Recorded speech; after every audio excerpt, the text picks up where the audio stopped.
Hello learners, welcome to my YouTube channel to the point learning. आज मैं आपके साथ क्लास 12 बिजनेस स्टडी में चैप्टर 12 जो की है कंज्यूमर प्रोटेक्शन, उसका एक समरी आपके साथ डिस्कस करूंगी। समरी इन दी सेंस कि चैप्टर जो है उसको शॉर्ट वे में आपको पढ़ाऊंगी और कोशिश करूंगी कि ये पूरा का पूरा जो चैप्टर है ये आपके एक ही वीडियो में सम अप हो जाए और एक तरीके से आपको बोर्ड रिवीजन के लिए ये हेल्पफुल हो। इसी तरीके से अब मैं बाकी चैप्टर्स जो हैं, आपके टोटल 12 चैप्टर्स जो इन्वॉल्व हैं, एक एक करके उन सारे चैप्टर्स का समरी तैयार करूंगी ताकि एक ही वीडियो में आपको पूरा का पूरा चैप्टर क्या है वो रिवाइज हो जाए।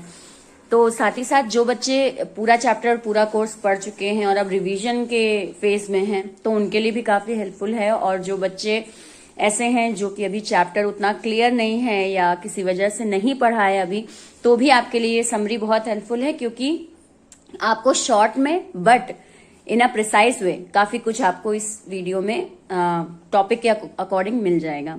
सो स्टार्ट करते हैं। सबसे पहले कंज्यूमर प्रोटेक्शन एक्ट 2019 के मीनिंग से।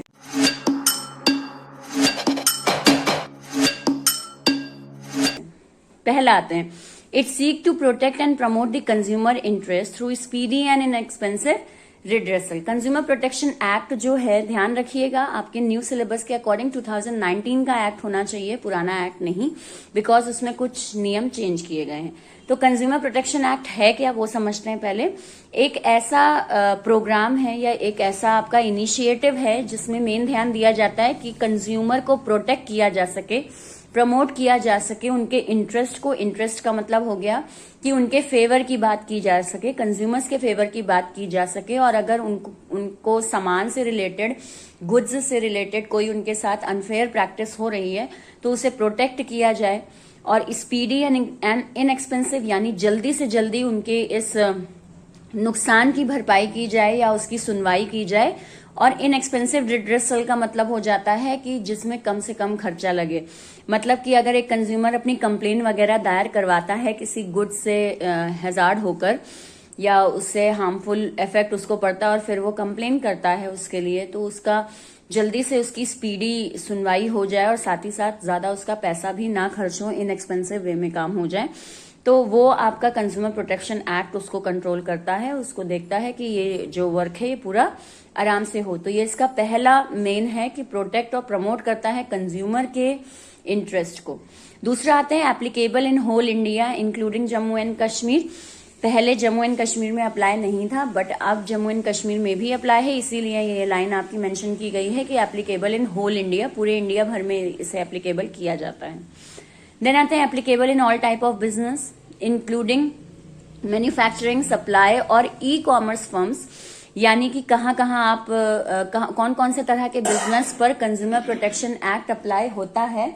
तो कौन कौन से कंज्यूमर प्रोटेक्शन एक्ट पर अप्लाई होता है ये, तो सामान आप बना रहे हैं, मैन्युफैक्चरिंग कर रहे हैं, या सामान की सप्लाई केवल कर रहे हैं, लेन देन चल रहा है सामान का, कहीं से मंगाकर कहीं और बेचा है, तो उन पर भी केस दायर हो सकता है। और ई कॉमर्स फर्म्स जो हैं, यानी ऑनलाइन शॉपिंग जो आपकी साइट्स होती हैं, उन पर भी अब कंज्यूमर प्रोटेक्शन एक्ट अप्लाई होता है, पहले नहीं होता था, तो अब उन पर भी अप्लाई होता है।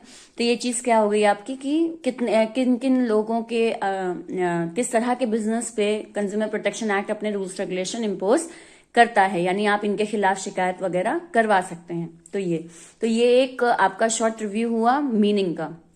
देन आते हैं इंपॉर्टेंस ऑफ कंज्यूमर प्रोटेक्शन में। तो इंपॉर्टेंस हमने दो पॉइंट ऑफ व्यू से बुक में हमें दे रखी है। एक है from business point of view, यानी कंज्यूमर प्रोटेक्शन क्यों जरूरी है एक बिजनेसमैन के अकॉर्डिंग, उसके पॉइंट ऑफ व्यू से क्यों जरूरी है, और एक है आपका कंज्यूमर के पॉइंट ऑफ व्यू से क्यों जरूरी है। तो दोनों को ही देखते हैं शॉर्ट में। पहला आते हैं long term interest of business. Business में लंबे समय तक एक कंज्यूमर का इंटरेस्ट बनाए रखने के लिए कि कंज्यूमर आपके ही बिजनेस को प्रेफर करे, आपके ही गुड्स को प्रेफर करे, एक अगर मुझे लॉन्ग टर्म विश्वास बनाए रखना है अपने कंज्यूमर पर, तो जरूरी है कि मैं कंज्यूमर प्रोटेक्शन एक्ट के अकॉर्डिंग ही वर्क करूं, उनके अकॉर्डिंग ही मेरी एक्टिविटीज हो, उनके अगेंस्ट ना हो, उसमें लिखे हुए रूल्स रेगुलेशन के अगेंस्ट ना जाए, कंज्यूमर के इंटरेस्ट की ही बात हो, तो ये फॉलो करना चाहिए, long term interest of business. Then आता है बिजनेस यूजेस सोसाइटीज रिसोर्सेज। क्योंकि एक बिजनेसमैन सोसाइटी की रिसोर्सेज को यूटिलाइज करता है तो इन रिटर्न उसको कंज्यूमर प्रोटेक्शन एक्ट को फॉलो करते हुए गुड्स वगैरह की सप्लाई या गुड्स वगैरह की मैन्युफैक्चरिंग करके कंज्यूमर को एक अच्छा सामान एक अच्छे फेयर प्राइस पर देना चाहिए।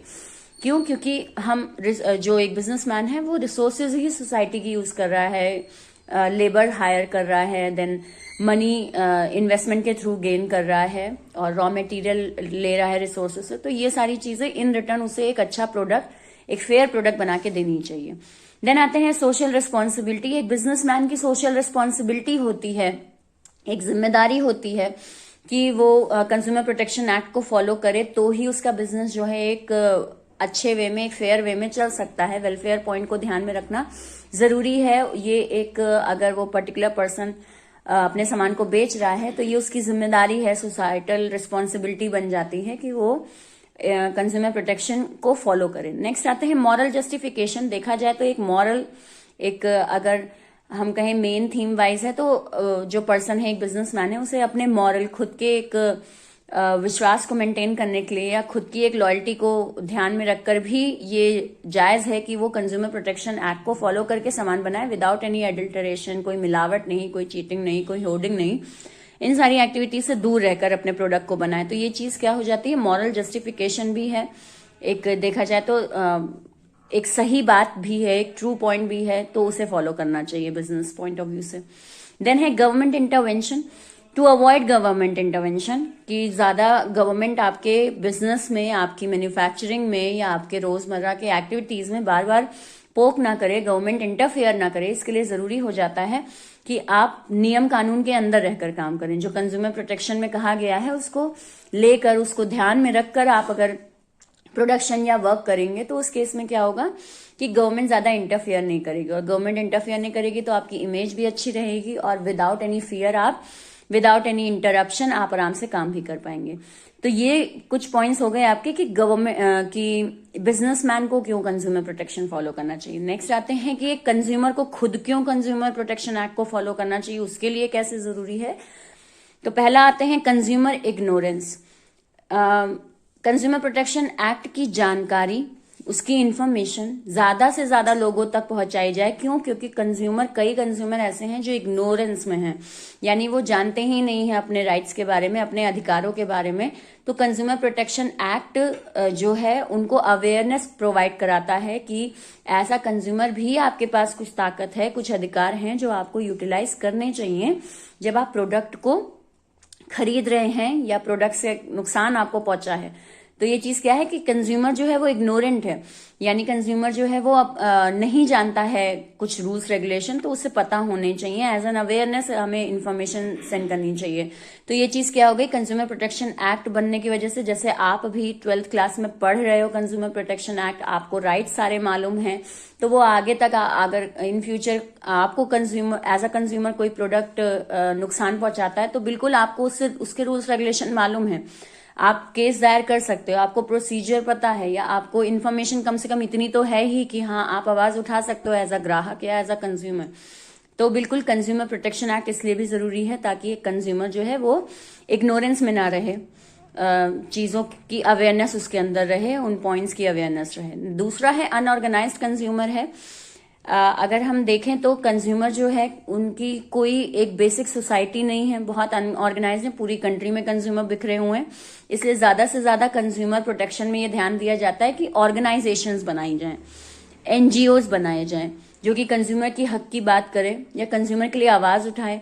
तो ये इस तरह के अलग अलग कम्युनिटीज बनाई जाएं कंज्यूमर को ध्यान में रख के, और लोग उससे जुड़ते चले जाएं ताकि क्या हो कि सारे कंज्यूमर संगठित हो जाएं, एक साथ हो जाएं, जिससे वो आगे अपना पॉइंट ऑफ व्यू रख सकें। तो कंज्यूमर की सोसाइटी वगैरह नहीं बनी है या कंज्यूमर अनऑर्गेनाइज हैं, तो उसमें कंज्यूमर प्रोटेक्शन एक्ट हेल्प करता है कि वो सबको, एक सारे कंज्यूमर्स को एक साथ लाने की कोशिश करता है बाय मेकिंग वेरियस एनजीओज और ऑर्गेनाइजेशन।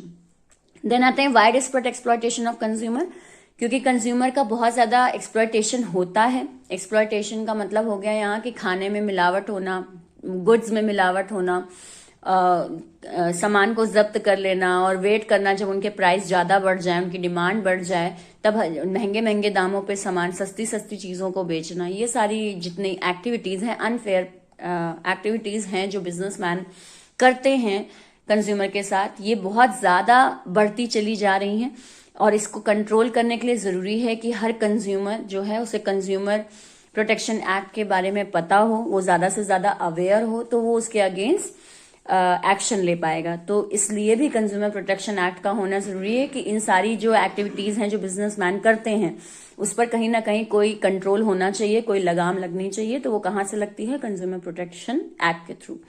तो इसलिए ये दो आपके हैं, कंज्यूमर पॉइंट ऑफ व्यू और बिजनेस पॉइंट ऑफ व्यू, कि कंज्यूमर प्रोटेक्शन जरूरी क्यों है। अब नेक्स्ट हम स्विच ओवर करते हैं, कंज्यूमर राइट्स क्या होते हैं। कंज्यूमर राइट्स होते हैं कि एक कंज्यूमर को क्या क्या अधिकार है अपने गुड्स के रिगार्डिंग, या अपने गुड्स को यूज करने के अकॉर्डिंग, या उसे खरीदने के अकॉर्डिंग। तो टोटल 6 राइट होते हैं कंज्यूमर के पास according to consumer protection act, जो कि वो अप्लाई कर सकता है, उसे करने चाहिए जब वो एक गुड्स को खरीद रहा है। पहला आते हैं right to safety. Right to safety में मेन आपका हो जाता है हैजार्डस गुड्स वगैरह, कि वो गुड्स जो आपको नुकसान अगर पहुंचा रहे हैं, या उसकी सेफ्टी पूरी देखना कि प्रोडक्ट जो है वो सेफ है कि नहीं आपके यूज के लिए। तो ये कंज्यूमर का अधिकार होता है कि वो ये देखे कि उसका जो गुड्स है जो वो कंज्यूम करना चाह रहा है या कंज्यूम कर रहा है वो पूरी तरीके से सेफ है या नहीं। जिसमें जनरली हम इलेक्ट्रॉनिक गुड्स पे ISI मार्क जो है वो देखते हैं। गोल्ड वगैरह खरीदते वक्त हम उसके रिगार्डिंग अलग अलग मार्क्स देखते हैं, यानी कि उसकी ऑथेंटिसिटी देखना, ताकि आगे इन फ्यूचर जाकर सामान नुकसान ना पहुंचाए। तो सेफ्टी का अधिकार है कंज्यूमर को, इसलिए ये सारे जो आपके अलग अलग सिंबल्स वगैरह यूज किए गए हैं, या एक तरीके से लोगोज वगैरह यूज किए जाते हैं, जिससे कंज्यूमर इंश्योर हो पाता है कि हाँ जो वो गुड्स खरीद रहा है वो सेफ है। तो कंज्यूमर राइट टू सेफ्टी का अधिकार है कि कंज्यूमर नुकसान ना पहुंचे उसको किसी गुड्स से। दूसरा है right to information. Right to information का मतलब है कि कंज्यूमर का अधिकार है कि वो जो भी गुड्स खरीदने जा रहा है उसके रिगार्डिंग उसे सारी इन्फॉर्मेशन मिले। एक मैन्युफैक्चरर या एक सेलर ये नहीं कह सकता कि मैं आपको प्रोडक्ट के बारे में ये इन्फॉर्मेशन नहीं दूंगा, ऐसा नहीं हो सकता। अगर कंज्यूमर प्रोडक्ट खरीद रहा है तो ये उसका अधिकार है कि उसे सारे के सारे जो गुड्स हैं उसकी जानकारी प्रॉपर वे में मिलती रहे। ठीक, तो ये इन्फॉर्मेशन जैसे डेट ऑफ मैन्युफैक्चरिंग, इंग्रेडिएंट क्या यूज हैं, और जैसे लेबलिंग वगैरह अगर प्रॉपर नहीं है तो उस केस में भी ये इंश्योर करना कि उसकी सारी इन्फॉर्मेशन जितनी वो चाहता है एक सेलर से वो लॉयल्टी से उसको मिले। तो ये उसका अधिकार है, वो बिल्कुल पूछ सकता है, और उस केस में सेलर ना नहीं कर सकता। देन राइट टू चूज, जिसको हम फ्रीडम ऑफ चूजिंग भी कहते हैं। तो गुड्स अगर एक कंज्यूमर खरीद रहा है तो ये उसका राइट है, ये उसका अधिकार है कि वो अपनी मर्जी से वैरायटी ऑफ प्रोडक्ट्स में गुड्स चूज कर सकता है। जैसे बहुत सारे प्रोडक्ट हैं तो ये उसकी पूरी फ्रीडम है कि वो अपने मन से, अपने हिसाब से, अपने अकॉर्डिंग गुड्स को चूज करे। उसमें सेलर गुड्स थोप नहीं सकता कंज्यूमर पे। तो सिलेक्शन ऑफ गुड्स जो है वो भी एक राइट होता है जो कि कंज्यूमर यूज करता है, और ये अधिकार मिलना चाहिए। नेक्स्ट आते हैं right to be heard. Right to be heard हो जाता है कि अगर कोई शिकायत वगैरह है गुड्स के रिगार्डिंग तो उस शिकायत को सुनना, हर्ड है, उस शिकायत को सुनना और उस पर एक्शन लेना। तो अगर सपोज एक कंज्यूमर को किसी गुड्स से कोई दिक्कत हुई, उसने जाके ये बात सेलर से कही, तो वहां पे सेलर ना नुकुर नहीं कर सकता, वहां पे उसको उसकी शिकायत सुननी होगी। ये क्या है? ये है अधिकार एक कंज्यूमर का कि उसकी शिकायतों को, उसके ग्रीवेंसेस को नजरअंदाज नहीं किया जाएगा। उसको शिकायत करने का पूरा अधिकार है, और सामने वाले जिसने गुड्स दिया है उसको उसके रिगार्डिंग ये पॉइंट सुनने का भी पूरा उस बाउंडेशन है। तो this is what right to be heard. या इसको हम ये कह सकते हैं कि फॉर एग्जाम्पल कि आपका गुड्स जो है वो किसी तरह हैजार्डस हुआ, आप कंप्लेन करने गए, तो उस केस में आपकी कंप्लेन जो है वो सुनी जाएगी, उसको इग्नोर नहीं किया जा सकता, उसको नजरअंदाज नहीं किया जा सकता। तो ये चीज क्या है? Right to be heard. आप केस वगैरह फाइल कर सकते हैं, ये पूरा अधिकार आपको है। Then right to seek redressal. Seek redressal का मतलब हो जाता है कि उस पर कार्यवाही करना। रिड्रेसल वर्ड जहां पे भी आ जाए ध्यान रखिएगा कि वहां पे फिर प्रोसेस शुरू हो गया। आपने शिकायत की, ये कहां तक था? हर्ड था, राइट टू बी हर्ड। ठीक है, कि आप शिकायत करें और आपकी शिकायत सुनी जाए, चाहे लॉ में सुनी जाए, चाहे आप सेलर से शिकायत कर रहे हो, कहीं पर भी आप शिकायत कर रहे हो वो सुनी जाए, वो हो गया हर्ड। सीक रिड्रेसल हो गया कि अब उस पर कार्यवाही भी हो। ठीक है, आपको उसका करेक्शन, या मैं कहूं आपको उसका कॉम्पनसेशन, या उस पर पूरा प्रोसीजर बैठे, और पूरा उसकी सुनवाई वगैरह की जाए। ये क्या कहलाता है? ये कहलाता है राइट टू सीक रिड्रेसल, की अधिकार है आपको रिड्रेसल पाने का, यानी कि पर्टिकुलर जो भी आप सामान से रिगार्डिंग आपकी कंप्लेन है उस पर पूरी कार्रवाई होकर रिजल्ट आपको मिले। तो ये चीज हो जाता है राइट टू सीक रिड्रेसल। और लास्ट है आपका राइट टू कंज्यूमर एजुकेशन, यानी कि ये जितने राइट हैं इन सारे राइट्स की जानकारी पाने का अधिकार आपको है, उसे हम क्या कहेंगे? कंज्यूमर एजुकेशन, यानी कंज्यूमर प्रोटेक्शन एक्ट वगैरह की जानकारी पाना आपका अधिकार है। जैसे आप पढ़ रहे हो पूरे चैप्टर कंज्यूमर प्रोटेक्शन एक्ट पर, पूरा चैप्टर आप पढ़ रहे हो, ये आपका अधिकार है कि आपको इन सब चीजों की नॉलेज मिलनी ही चाहिए। तो ये क्या हो जाता है? Right to consumer education. So ये टोटल 6 राइट हैं और बिल्कुल आपके बोर्ड में केस स्टडी के फॉर्म में ये राइट्स आते हैं। कई बार ये थ्योरी के फॉर्म में भी आते हैं कि आपसे डायरेक्टली पूछ लिया गया कि एक्सप्लेन कर दीजिए राइट टू सेफ्टी और राइट टू इन्फॉर्मेशन, तो आप वहां एक्सप्लेन कर देते हो पूरा थ्योरी बेस। बट अक्सर ये आपके केस स्टडी फॉर्म में आते हैं कि एक पूरी केस स्टडी दे दी गई, एक इंसिडेंट पूरा बता दिया गया और पूछा गया कि अब आगे यहाँ पे कौन सा राइट अप्लाई करना चाहिए पर्टिकुलर पर्सन को, या कौन सा राइट उसने अप्लाई नहीं किया जिसकी वजह से वो इतनी परेशानी में है। तो इस तरीके के क्वेश्चन केस स्टडी में आपके बनते हैं। पूरी कोशिश करूंगी कि आपको टॉपिक वाइज केस स्टडी भी प्रोवाइड करा दूं, ताकि जो आपका एक पूरा बोर्ड की तैयारी है वो अच्छे स्ट्रांग वे में हो जाए। बट फिलहाल हम समरी की ओर ही बढ़ते हैं। देन आते हैं नेक्स्ट टॉपिक जो हमारा इसमें है, वो है कंज्यूमर रिस्पॉन्सिबिलिटी। राइट और रिस्पॉन्सिबिलिटी दोनों अलग बातें हैं। कई बच्चे इन दोनों कॉन्सेप्ट्स में बहुत कंफ्यूज होते हैं, आपस में उन्हें इंटरचेंज कर लेते हैं, तो ऐसा नहीं करिएगा। कंज्यूमर रिस्पॉन्सिबिलिटी का मतलब हो जाता है कि एज अ कंज्यूमर आपकी क्या जिम्मेदारी है रिगार्डिंग गुड्स, ठीक है। तो आपको क्या क्या चीजें फॉलो करनी चाहिए, वो हो गई रिस्पॉन्सिबिलिटी। और आपके पास क्या ताकत है, क्या अधिकार है, वो हो जाता है राइट। दोनों में अंतर है, तो ये चीज ध्यान में रखिएगा कि रिस्पॉन्सिबिलिटी पूछा गया है तो यानी आपको कौन कौन सी जिम्मेदारियां निभानी चाहिए एज अ कंज्यूमर। तो पहला आते हैं awareness of various choices in the market. आपको एज अ कंज्यूमर खुद आपको अवेयर होना चाहिए अलग अलग चीजों के बारे में, ठीक है। तो सेलर जो है वो आपको बेवकूफ नहीं बना पाएगा। आपको अगर अलग अलग एक प्रोडक्ट की कई वैरायटीज के बारे में पता होगा, आपको मार्केट की पूरी जानकारी होगी, तो आप खुद ही इतने अवेयर कंज्यूमर होगे कि आप किसी सेलर की बातों में, या कोई भी सेलर आपको हाई प्राइस पे सामान नहीं बेच पाएगा या खराब सामान नहीं बेच पाएगा। क्यों? क्योंकि खुद ही आपको उस प्रोडक्ट की बहुत नॉलेज है। तो बिल्कुल वेरियस चॉइसेस हैं मार्केट में, यह आपको अच्छे से पता होना चाहिए, आप अवेयर होने चाहिए। नेक्स्ट आते हैं क्वालिटी कॉन्शियस। आपको क्वालिटी कॉन्शियस होना चाहिए। आप खुद ही एज अ कंज्यूमर, ये आपकी जिम्मेदारी है कि आप सामान गलत खरीदो ही नहीं। जो क्वालिटी में अच्छा नहीं है उस सामान को आप खुद ही ना कर दें। तो इस तरीके का कंज्यूमर को बिहेवियर अपनाना चाहिए। तो सेलर खराब क्वालिटी का सामान बनाएगा ही नहीं। जब उसे ये लगेगा कि कोई खरीद ही नहीं रहा है खराब क्वालिटी का सामान, तो कंज्यूमर बनाएगा भी नहीं, कॉम्प्रोमाइज वाले काम करेगा भी नहीं। तो एज अ कंज्यूमर रिस्पॉन्सिबिलिटी है आपकी कि अच्छी क्वालिटी आप मेंटेन रखें खरीदने में।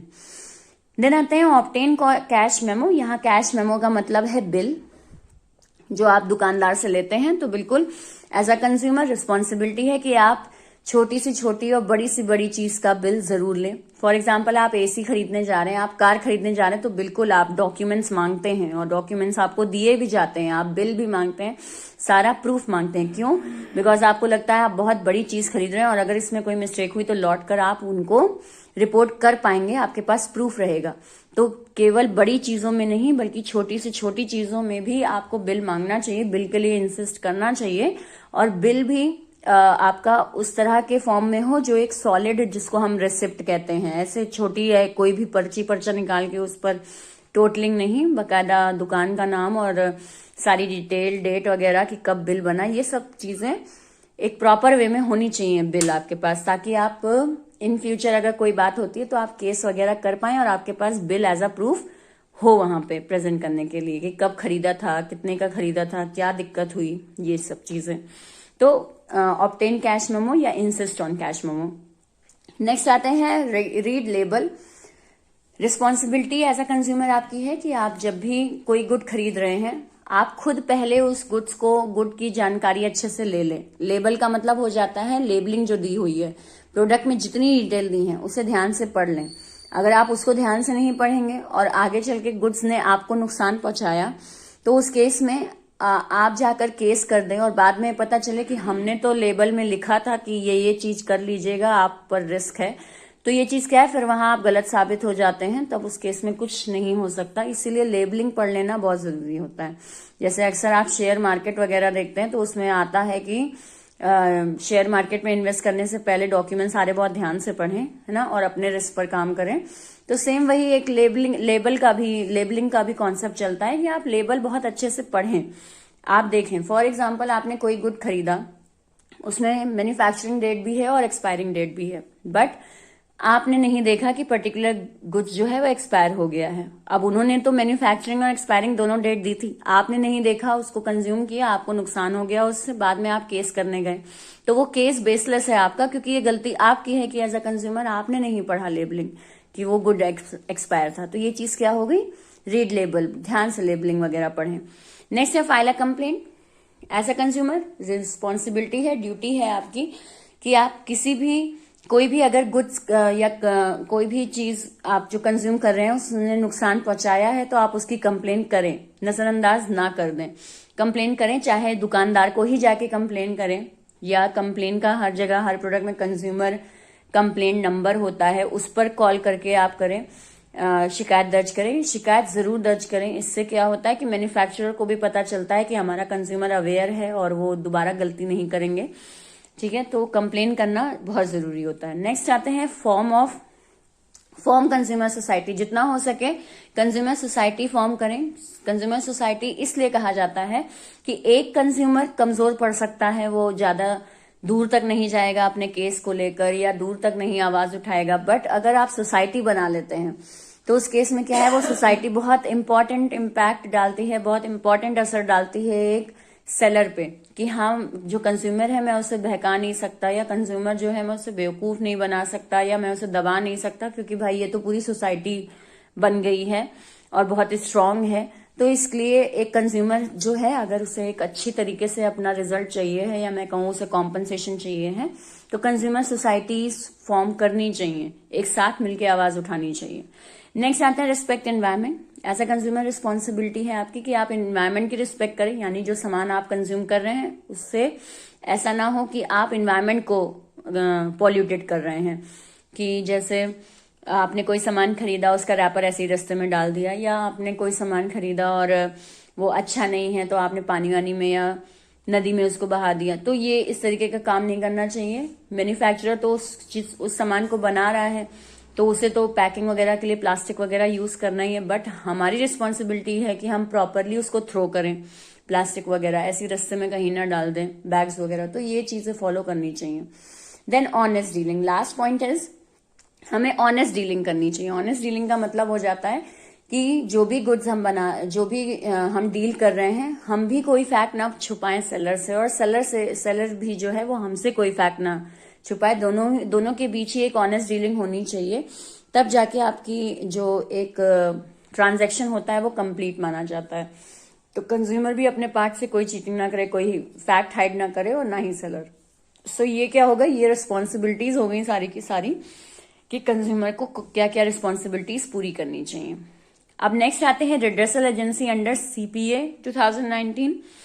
कंज्यूमर प्रोटेक्शन एक्ट, सीपीए का मतलब है कंज्यूमर प्रोटेक्शन एक्ट। हो सकता है एग्जाम में ये शॉर्ट फॉर्म नजर आए तो परेशान नहीं होइएगा, कंज्यूमर प्रोटेक्शन एक्ट इसका फुल फॉर्म है 2019 का। रिड्रेसल एजेंसीज कौन कौन सी हैं, अब ये बहुत ज्यादा इंपॉर्टेंट है आपके लिए समझना कि रिड्रेसल एजेंसीज क्या होती हैं। एक क्वेश्चन आपके बोर्ड में मस्ट होता है जो इस टॉपिक से आएगा ही आएगा। रिड्रेसल एजेंसीज का मतलब है कौन कौन से ऐसे कमीशन बने हैं या कौन कौन से ऐसे कोर्ट बने हैं कंज्यूमर के, जहां आप शिकायत दर्ज करा सकते हो और उस पर पूरी कार्रवाई होती है, पूरी सुनवाई होती है, उसको हम कहते हैं रिड्रेसल एजेंसीज। तो अंडर सीपीए 2019 3 आपकी एजेंसीज हैं, डिस्ट्रिक्ट कमीशन है, स्टेट कमीशन है और नेशनल कमीशन है। तो उनमें क्या क्या पॉइंट्स बहुत जरूरी हैं वो मैं यहाँ डिस्कस करूंगी, बिकॉज अगेन समरी हम डिस्कस कर रहे हैं तो जितना हो सकेगा इंपॉर्टेंट पॉइंट्स ही उठाएंगे। तो कुछ जो मुझे इंपॉर्टेंट लगे कि जो बिल्कुल बेसिक एग्जाम में आते हैं और आपको पता होने चाहिए। पहला आते हैं डिस्ट्रिक्ट कमीशन। सबसे नीचे स्तर पे जो कोर्ट है आपका वो डिस्ट्रिक्ट कमीशन होता है कंज्यूमर का, मतलब कंज्यूमर कोर्ट हम कह सकते हैं इसको, जो कि शिकायतों को सुनता है और उस पर कार्रवाई करता है। तो डिस्ट्रिक्ट कमीशन हो गया आपके शहर का, जो डिस्ट्रिक्ट मतलब शहर, तो शहर की जो कमीशन होगी जहां आप शिकायत दर्ज करा सकते हैं। तो वहां पे कितने मेंबर्स होते हैं जो आपकी ये शिकायत को सुनते हैं, या मैं कहूं कि पूरी कार्रवाई चलती है, तो कौन कौन वहां प्रेजेंस होते हैं एज अ जूरी। तो कंसिस्ट ऑफ अ प्रेसिडेंट, एक होते हैं प्रेसिडेंट और 2 अदर मेंबर होते हैं जो कि पूरा निर्णय लेते हैं कोर्ट में कि गुड्स जो केस फाइल हुआ है उसका क्या नतीजा निकलेगा। तो एक प्रेसिडेंट और 2 अदर मेंबर हैं। फिर दूसरा है प्रेसिडेंट कैन बी रिटायर, और ये जो प्रेसिडेंट है ये कौन होने चाहिए, ये चाहे रिटायर या वर्किंग जज होने चाहिए किसी डिस्ट्रिक्ट कोर्ट के। डिस्ट्रिक्ट कोर्ट का रिटायर्ड जज भी हो सकता है या वर्किंग जज, यानी एज अ जज कहीं ऑलरेडी वर्क कर रहे हैं डिस्ट्रिक्ट कोर्ट में और यहां भी वर्क कर रहे हैं। देन आता है कंप्लेन वर्थ ₹1 करोड़ और लेस। यहां शिकायत कहां तक के अमाउंट की दर्ज हो सकती है, तो लेस देन 1 करोड़, यानी आपको सामान से रिगार्डिंग जो नुकसान हुआ है या सामान की जो वैल्यू है, गुड्स की जो वैल्यू है वो 1 करोड़ या 1 करोड़ से कम है, तो आप शिकायत अपनी लेकर कहां जाएंगे, डिस्ट्रिक्ट कमीशन में जाएंगे। इफ नॉट सेटिस्फाइड, अगर आप डिस्ट्रिक्ट कमीशन के फैसले से सेटिस्फाई नहीं हैं, उनके डिसीजन से सेटिस्फाई नहीं है, तो आप केस फाइल कर सकते हैं कहां, इससे बड़े न्यायालय में, यानी स्टेट कमीशन में केस फाइल कर सकते हैं, लेकिन 45 डेज के अंदर। जो डिसीजन, सपोज डिस्ट्रिक्ट कमीशन में डिसीजन आया, अब उस डिसीजन के बाद 45 डेज के अंदर आप स्टेट कमीशन में शिकायत दर्ज करा दें। देन आते हैं next state commission. State commission जो है उसमें भी एक प्रेसिडेंट होता है और 4 अदर मेंबर होते हैं। ध्यान रखिएगा, ये पूछा जाता है, एक प्रेसिडेंट हो और 4 अदर मेंबर हो। और प्रेसिडेंट कैन बी रिटायर्ड और वर्किंग जज ऑफ हाई कोर्ट। और प्रेसिडेंट जो होंगे वो कहां से बिलोंग करेंगे, अब अगर स्टेट कमीशन के हैं तो रिटायर्ड जज या वर्किंग जज कहां के होने चाहिए, हाई कोर्ट, यानी स्टेट वाला ही मामला चलेगा, हाई कोर्ट के वर्किंग या रिटायर्ड जज होंगे। कंप्लेन यहां कितने की दर्ज करा सकते हैं, अगर गुड्स की वैल्यू 1 करोड़ या लेस देन 10 करोड़ है, इसके बीच में है गुड्स की वैल्यू, तो शिकायत कहां दर्ज होगी, स्टेट कमीशन में होगी। देन आते हैं if not satisfied file case और टू नेशनल कमीशन। अगर यहां के डिसीजन से सेटिस्फाई नहीं है, स्टेट ने जो डिसीजन लिया आप उससे पूर्णतः सहमत नहीं है, तो उस केस में आप शिकायत कहां दर्ज कराएंगे, नेशनल कमीशन में कराएंगे और 30 डेज के अंदर करानी होगी।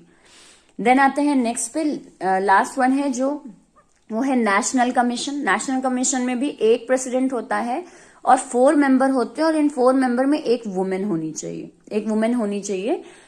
4 मेंबर में इंक्लूडेड, यानी कि 3 मेन होंगे और 1 वुमेन होगी, तो ये इन्वॉल्व होना चाहिए। कई जगह आप ये देखेंगे कि यहाँ स्टेट कमीशन में भी जो 4 मेंबर हैं उनमें एक अदर वुमेन होनी चाहिए, बिकॉज मैंने भी इसको सर्च किया था, तो आपके सर्च में मैंने फाइंडिंग मुझे मिली थी कि जो ये 4 मेंबर है इनमें भी एक वुमेन होनी चाहिए। तो अगर आपको एमसीक्यू क्वेश्चन वगैरह में आ जाता है तो बिल्कुल आप उसमें मेंशन कर सकते हैं कि हाँ, स्टेट कमीशन में भी 4 मेंबर होने चाहिए इंक्लूडिंग 1 वुमेन। सो यहाँ पे भी यही है। इसके अलावा अपॉइंटेड बाय सेंट्रल गवर्नमेंट, और ये प्रेसिडेंट कहाँ से अपॉइंट होंगे, तो सेंट्रल गवर्नमेंट की तरफ से अपॉइंट होते हैं। देन आते हैं कंप्लेन यहाँ कैसी दर्ज करा सकते हैं, तो मोर देन 10 करोड़, 10 करोड़ से ज्यादा की वैल्यू का गुड्स अगर नुकसान हुआ है तो आप केस कहां दर्ज कराएंगे, तब आप नेशनल कमीशन में केस दर्ज कराते हैं। अब आते हैं कि अगर आप यहां से भी सेटिस्फाई नहीं है, मतलब नेशनल कमीशन के डिसीजन से सेटिस्फाई नहीं है, तो फिर आप फाइनली कहां जाते हैं, आप फाइनली सुप्रीम कोर्ट केस दायर कराने जाते हैं, और कितने दिन के अंदर, 30 डेज के अंदर। सो ये आपका प्रोसीजर रहता है, नेशनल कमीशन, डिस्ट्रिक्ट कमीशन और स्टेट कमीशन। एक पॉइंट और था यहाँ पे जो तीनों में ही सेम था, वो ये पॉइंट था कि क्या कार्यवाही होती है, तो उसमें लेबोरेटरी टेस्ट वगैरह होता है गुड्स का, गुड्स को प्रॉपरली टेस्ट किया जाता है, प्रूफ वगैरह कलेक्ट किए जाते हैं, उन सबको देखकर डिसीजन लिया जाता है। तो ये पॉइंट तो आपका तीनों में ही कॉमन है, तीनों में ही अप्लाई होता है। अब आते हैं हम नेक्स्ट टॉपिक जो कि है who can file a complaint against whom, मतलब कि कंप्लेंट कौन फाइल कर सकता है किसके अगेंस्ट। तो पहले आते हैं हु कैन कंप्लेन और फाइल अ कंप्लेंट। तो पहला आते हैं एक कंज्यूमर जिसने सामान कंज्यूम किया है, वो केस फाइल कर सकता है। दूसरा वॉलेंट्री कंज्यूमर, यानी कि एसोसिएशन, कंज्यूमर्स की पूरी एक एसोसिएशन बनी हुई है, कोई संगठन बना है, तो वो बिल्कुल शिकायत दर्ज करा सकता है अगेंस्ट पर्टिकुलर गुड्स या पर्टिकुलर सेलर। दूसरा आता है खुद सेंट्रल और स्टेट गवर्नमेंट भी शिकायत दर्ज करवा सकती है, कंप्लेन दर्ज करा सकती है। Then numerous consumer having same interest, कई सारे कंज्यूमर्स आपस में मिलकर भी जाकर शिकायत दर्ज करा सकते हैं, कंप्लेन कर सकते हैं। Then death of consumer legal heir can, अगर कंज्यूमर को पर्टिकुलर गुड्स कंज्यूम करने से उसकी डेथ ही हो गई है तो उस केस में जो उसके लीगल हेयर होंगे, जो उसके वैलिड जो भी जिसको हम कहें कि लीगल हेयर हो गए आपके, जिनसे ब्लड रिलेशन जिनका होगा, वो जाकर केस दर्ज करा सकते हैं। तो लीगल हेयर भी केस यहाँ दर्ज करा सकते हैं in case of consumer death. Next आते हैं कंज्यूमर माइनर, अगर कंज्यूमर जो है जिसने गुड्स कंज्यूम किया वो खुद छोटा है, माइनर है, 18 साल से कम का है, तो उस केस में उसके पेरेंट्स शिकायत दर्ज करा सकते हैं या उसके लीगल गार्डियन जो होंगे वो केस दायर कर सकते हैं। तो ये है आपका कि फाइल कौन कर सकता है केस। ध्यान रखिएगा ये टॉपिक छोटा है और इजी है बट इम्पॉर्टेंट है। थ्योरी सेक्शन में ये टॉपिक आपका पूछा जाता है कि कंप्लेन कौन दर्ज करा सकता है, तो उस केस में ये टॉपिक इग्नोर नहीं करिए, इजी सा है, रिवाइज करने में कुछ नहीं जाता, तो बिल्कुल इसको ध्यान से समझिएगा। देन आते हैं अगेंस्ट हुम अ कंप्लेन कैन बी फाइल, किसके अगेंस्ट कंप्लेन फाइल की जा सकती है। तो अगर डिफेक्टिव गुड आपको मिले हैं तो आप शिकायत कहाँ करा सकते हो, मैन्युफैक्चरर पे करा सकते हो, सेलर के अगेंस्ट शिकायत कर सकते हैं, या डीलर जो इन्वॉल्व है उसके खिलाफ भी शिकायत करा सकते हैं। दूसरा है एनी डेफिशिएंसी इन सर्विस, यानी ये तो हो गया गुड्स, अगर सामान अच्छा नहीं है, सामान में कोई भी प्रॉब्लम है, तो आप इन 3 पार्टीज के अगेंस्ट केस दायर कर सकते हैं। अगर सर्विसेज अच्छी नहीं मिली हैं तो सर्विसेज के लिए जिसने सर्विस दी है उनके अगेंस्ट। फॉर एग्जाम्पल आप रेस्टोरेंट खाना खाने गए और वहां खाना अच्छा नहीं था, तो खाना अच्छा नहीं इन द सेंस खाने में कुछ प्रॉब्लम थी, तो उस केस में आप बिल्कुल रेस्टोरेंट के अगेंस्ट शिकायत दर्ज करा सकते हैं बिकॉज उन्होंने आपको सर्विस प्रोवाइड की। तो ये 2 हो गए, एक गुड्स का एक सर्विस का। देन आते हैं हु आर नॉट कंज्यूमर, ये भी बहुत इंपॉर्टेंट है, किन लोगों को हम कंज्यूमर नहीं मानते हैं। कौन लोग हैं जो शिकायत दर्ज करा नहीं सकते हैं गुड्स को कंज्यूम करने के बावजूद भी। हर कोई शिकायत नहीं दर्ज करा सकता, कुछ लोग हैं जो नहीं करा सकते हैं शिकायत दर्ज। क्यों नहीं करा सकते? पहला ये गुड्स फॉर रीसेल, अगर आपने गुड्स खरीद के उसको दोबारा खुद सेल किया है तो आप शिकायत नहीं दर्ज करा सकते, है ना, क्योंकि ये वहां पे तो आप खुद ही सेलर हो गए हैं, तो आप कंज्यूमर तो रहे ही नहीं। अब जब कंज्यूमर ही नहीं रहे तो फिर आप शिकायत कैसे करा सकते हो। तो गुड्स को अगर रीसेल किया है आपने तो आपका कोई अधिकार नहीं बनता शिकायत करने का। दूसरा ये विदाउट अप्रूवल ऑफ बायर, यानी बायर की परमिशन के बिना आपने कोई गुड्स कंज्यूम कर लिया, या हम कह लें उससे छीन के गुड्स खा लिया या कंज्यूम कर लिया, तो उस केस में आप नहीं शिकायत दर्ज करा सकते। देन आइए without the approval of the higher, बिना हायरर की परमिशन के, यानी जो आपको सर्विस दे रहा है उसकी परमिशन के बिना ही आपने गुड्स चोरी कर लिया है, तो उस केस में भी आप शिकायत दर्ज नहीं करा सकते क्योंकि गुड पे एक्चुअल राइट आपका था ही नहीं। देन आइए गुड्स और सर्विसेज टेकन विदाउट कंसिडरेशन, यानी आपने कोई गुड्स वगैरह जो गुड्स या सर्विस यूज की है लेकिन उसके बदले कुछ दिया नहीं है, कंसिडरेशन नहीं है, पैसा नहीं दिया आपने, तो वो उस केस में भी आप शिकायत दर्ज नहीं करा सकते। ये काफी इंपॉर्टेंट पॉइंट है। जैसे आपने जैसे हम मान लें कि एनजीओ है या किसी ने बेगर को खाना दिया, ठीक है, अब वो खाना अच्छा नहीं था, बेगर की तबीयत खराब हो गई, तो अब बेगर जाके केस नहीं कर सकता। क्यों नहीं कर सकता? क्योंकि उसके बदले उस बेगर ने कोई कंसिडरेशन, कोई पैसा थोड़ी ना दिया था उस पर्सन को, तो शिकायत नहीं कर सकता, उसका राइट नहीं बनता। ठीक है, तो जिसके लिए आपका लेन देन नहीं हुआ है, आपने गुड्स के लिए प्राइस नहीं पे किया है, वैल्यू नहीं पे की है, तो आप उस केस में शिकायत भी नहीं दर्ज करा सकते। तो विदाउट कंसिडरेशन, तो ये हो गया आपका कि किस केस में आप शिकायत नहीं दर्ज करा सकते, किन लोगों के अगेंस्ट आप शिकायत दर्ज करा सकते हैं, और किस तरह के कंज्यूमर हैं आप, कौन हैं जो शिकायत दर्ज करा सकते हैं। तो ये 3 पॉइंट इंपॉर्टेंट, छोटे, इजी। तो आई होप यहाँ पे आपका पूरा समरी कंप्लीट हुआ हो। अगर आपको इस चैप्टर में लगता है कि हाँ कोई पॉइंट रह गया है तो बिल्कुल मुझे कमेंट सेक्शन में मेंशन करें, मैं उसका छोटा सा वीडियो बना के आपको समझा दूंगी। बाकी मैंने जितना इस चैप्टर में इंपॉर्टेंट मुझे लगा अपनी साइड से वो पॉइंट्स मैंने यहाँ एक्सप्लेन किए हैं। इसके अलावा कोई भी डाउट है तो कमेंट सेक्शन में जरूर लिखें। साथ ही साथ मेरे चैनल को सब्सक्राइब जरूर कर लें, बिकॉज आपको यहाँ मैं चैप्टर 1 से 12 तक के सारे चैप्टर्स की समरी बिजनेस स्टडी में दूंगी। और साथ ही साथ अगर आपको फिजिकल एजुकेशन में कुछ प्रॉब्लम है तो उसके भी वीडियोस मेरे क्लास 12 फिजिकल एजुकेशन पे हैं, आप वो भी जरूर देखिए। तो ये 2 सब्जेक्ट्स जो हैं इनको आपके बोर्ड के लिए तैयार करने की जिम्मेदारी बिल्कुल मेरी है। बस आपकी एक जिम्मेदारी है, या मैं कहूँ एज अ कंज्यूमर एक रिस्पॉन्सिबिलिटी है कि आप सब्सक्राइब कर लें, बेल आइकन पे क्लिक करें और जैसे ही वीडियो मैं अपलोड करूं आपके पास उसका नोटिफिकेशन आ जाए। बाकी वीडियो हेल्पफुल लगा हो, पसंद आया हो तो लाइक का बटन जरूर क्लिक करें। So thank you and have a nice day.